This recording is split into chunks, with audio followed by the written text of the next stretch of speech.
Shalom, selamat pagi. Di program online service pagi hari ini saya mengajak kepada kita semuanya untuk membaca Alkitab kita yang terdapat di dalam 1 Samuel 12 ayat 2 sampai yang keempat. Sekali lagi saya ulangi, ada dalam 1 Samuel 12 ayat 2 sampai keempat. Begini firman Tuhan. Maka sekarang raja itulah yang menjadi pemimpinmu, tetapi aku ini telah menjadi tua dan beruban. Dan bukankah anak-anakku laki-laki ada di antara kamu? Akulah yang menjadi pemimpinmu dari sejak mudaku sampai hari ini. Di sini aku berdiri, berikanlah kesaksian menentang aku di hadapan Tuhan dan di hadapan orang yang diurapinya. Lembu siapakah yang telah kuambil? Keledai siapakah yang telah kuambil? Siapakah yang telah kuperas? Siapakah yang telah kuperlakukan dengan kekerasan? Dari tangan siapakah telah kuterima sogok sehingga aku harus tutup mata? Aku akan mengembalikannya kepadamu. Jawab mereka, engkau tidak memeras kami dan engkau tidak memperlakukan kami dengan kekerasan dan engkau tidak menerima apa-apa dari tangan siapapun.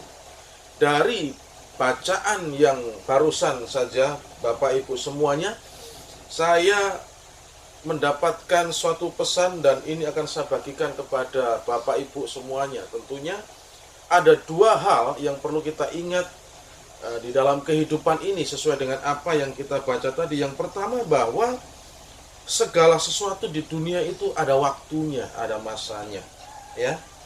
Bahwa setiap yang hidup di dunia akan diakhiri dengan kematian. Dan setiap barang baru sebagus apapun yang ada di dunia akan diakhiri dan berakhir di tempat sampah. Begitu juga setinggi dan sehebat apapun jabatan saudara, pada akhirnya itu akan diserahkan kepada orang lain. Jadi Bapak Ibu, bahwa pesan pertama dari apa yang kita baca tadi, bahwa segala sesuatu yang ada di dunia ini ada waktu dan masanya. Yang kedua adalah tanggung jawab, bahwa semua yang hidup di dunia ini sudah diberikan suatu tugas dan tanggung jawab dan harus melakukan fungsinya sebagaimana yang Tuhan sudah atur. Sebagai contoh adalah tumbuh-tumbuhan. Tuhan mengizinkan pohon, tumbuh-tumbuhan untuk tumbuh supaya menghasilkan oksigen dan itu bermanfaat bagi manusia. Begitu juga hari-hari yang mungkin kita bisa lihat corona, virus kecil yang kita tidak bisa melihat dengan mata normal, kita harus menggunakan mikroskop untuk melihat itu, tetapi Tuhan izinkan untuk ada supaya juga melakukan tugas dan fungsinya. Apa itu tugas dan fungsinya daripada virus corona?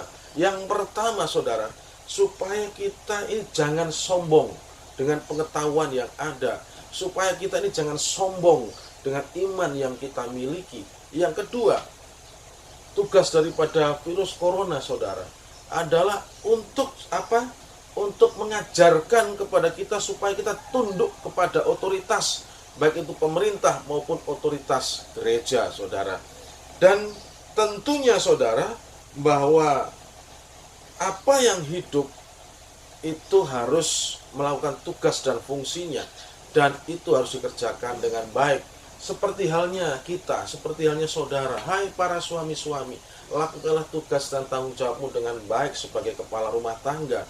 Hai istri-istri, lakukanlah fungsi dan tugasmu penuh dengan tanggung jawab sebagai istri dari suamimu, sebagai ibu daripada anak-anakmu.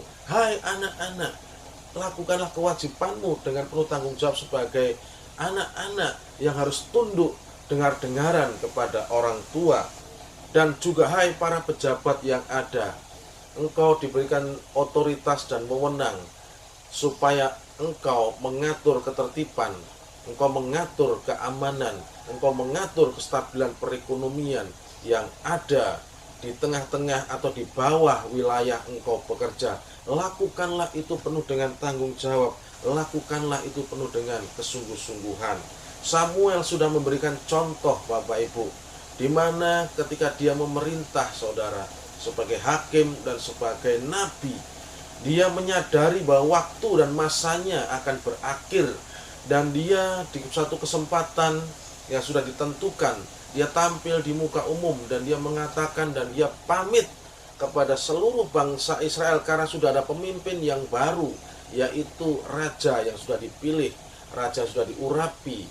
Tentunya dia yang akan memerintah bangsa Israel untuk di kemudian hari. Dan Bapak Ibu, selain daripada kesadaran Samuel bahwa masanya sudah selesai, tetapi di sini dia tidak lepas tanggung jawab. Dia mengadakan suatu pertanggungjawaban kepada bangsa Israel. Di ayat yang ke 13 dan 14 yang barusan kita baca tadi, saudara. Dan dari pelajaran yang Samuel beri kepada kita pada hari ini, saudara, saya kembali mengingatkan kepada kita dua pesan hari ini untuk kita ingat, untuk menyadarkan kita bahwa hidup ini akan ada masanya, hidup ini akan ada akhirnya. Kita suatu hari yang sudah ditentukan oleh Allah akan meninggal. Terlepas daripada bagaimana proses meninggalnya, itu Tuhan yang tahu. Yang harus kita lakukan adalah selagi menunggu hari itu, mari kita kerjakan tugas dan tanggung jawab yang Tuhan berikan itu dengan penuh rasa tanggung jawab, supaya ketika dimintain pertanggungjawaban oleh Allah, kita bisa dengan tidak ragu-ragu, ini Tuhan, aku sudah melakukan dengan penuh tanggung jawab, tentunya oleh karena dorongan dan pertolongan dari Engkau. Akhirnya Bapak Ibu semuanya, mari kembali menata hidup kita, mari kembali kepada Alkitab. Kita sungguh-sungguh mengerjakan kehidupan ini dengan penuh tanggung jawab. Itu yang bisa saya sampaikan kepada kita untuk hari ini.